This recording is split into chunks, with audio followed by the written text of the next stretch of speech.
Yes, I can definitely help you with the difference between the SH and the CH sounds.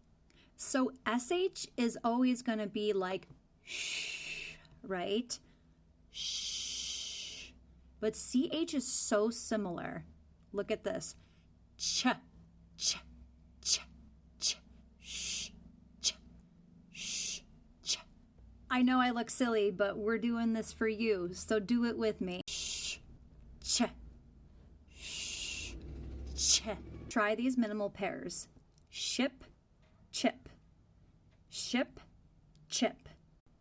Cheap, sheep. Cheap, sheep. The tongue stays the same, it's just the roundness of your lips. I hope that helped.